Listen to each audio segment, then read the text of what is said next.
So this is the graph that was made for the original phases of Ether. So at the beginning, the expression didn't have or follow any kind of wind restrictions, and we were just using the sort of wave modifier that I used for the water shader.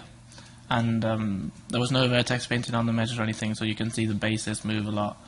And that was going to be quite a big problem.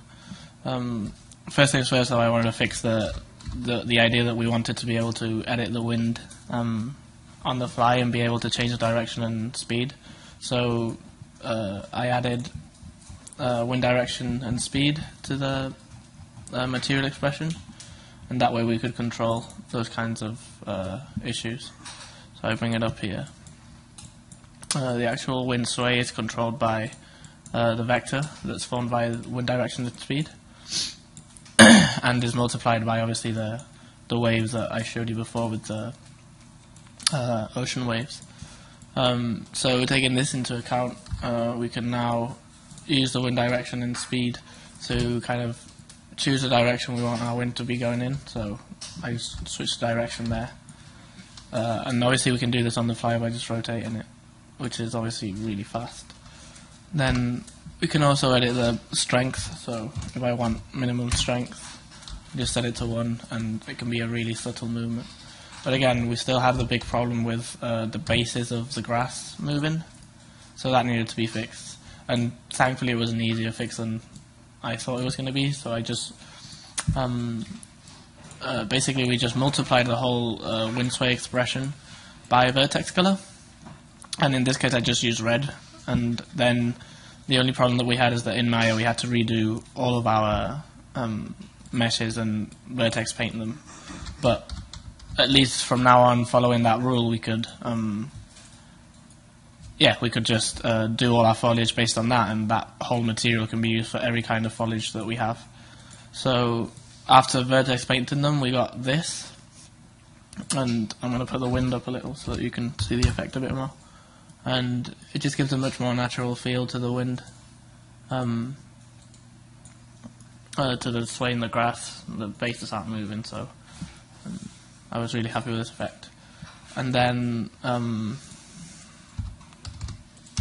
this grass, although it was nice, it didn't capture the ether style as much as it could, and we had a big problem when looking at the meshes from above. It was really noticeable that these were alpha planes, and it was just hard to get that, artistic polish that ether has, or rather unpolishedness, into the grass. So I decided to remake the whole meshes for the grass, and we ended up with these guys. They are a bit more high poly, but they work in exactly the same way. They sway in the wind, and they're actually, I'm really happy with the result that I got with this. And again, from above, you kind of get a good effect.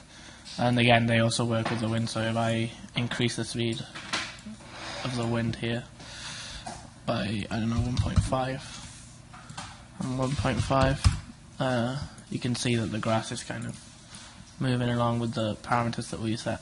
And of course, direction as well is affected. One last thing that we did need to do with the grass was,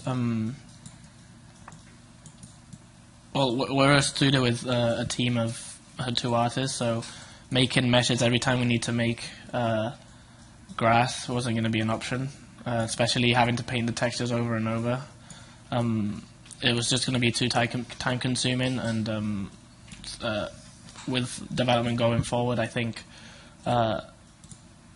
if we wanted to do other seasons and things like that, it wasn't going to be feasible to be redoing meshes every time. So I just introduced a very simple fix for that in the expression. We just multiply the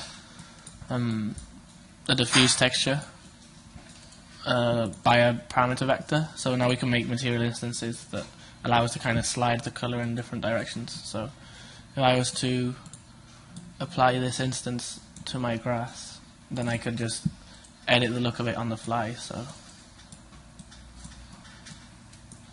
I'll just put it in view. So if I just edit the color here,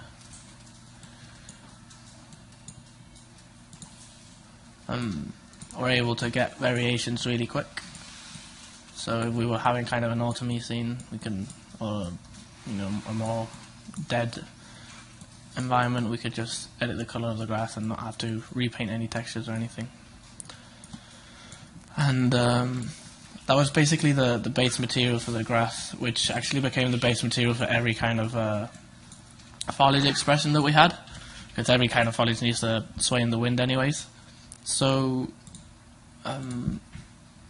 whenever I made any of the meshes, I made sure to vertex paint them as well and make sure that they all sway in the wind. So this is another example of wind swaying plant. And again, thicker meshes give better kind of ether-esque results in the art style, so painting those textures was much more fun than painting those fine ones. But we've also got some ferns that you can see here. Actually, I'll get it out of the way. What else do we have? We have a foxglove. I'll make that one a bit smaller.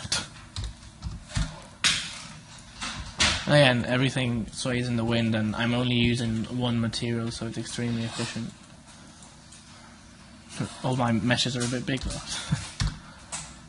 Actually, I'll make that 0.45. Here we have a fern as well. And again, everything sways in the wind. It's barely noticeable now. I'll bring the wind a bit further up. Just press F4 here. Now I bring this speed to, 3, just to make it very noticeable.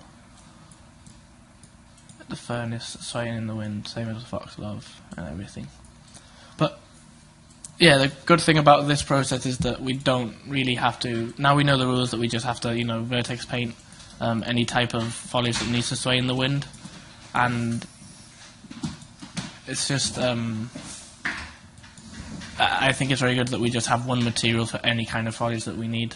We just switch this parameter around, and without even having to create any other network, we just make a material instance like these guys, and we can just create any type of foliage that we want, really. Right now, we have these pieces. Some trees and that are coming along the way, but I'll explain the whole tree making process in a later video. But for now, that's the Folliage of Ether, from these clumps of grass that move all over the place to these guys, and expanding to all of these. So, yep, that's the foliage.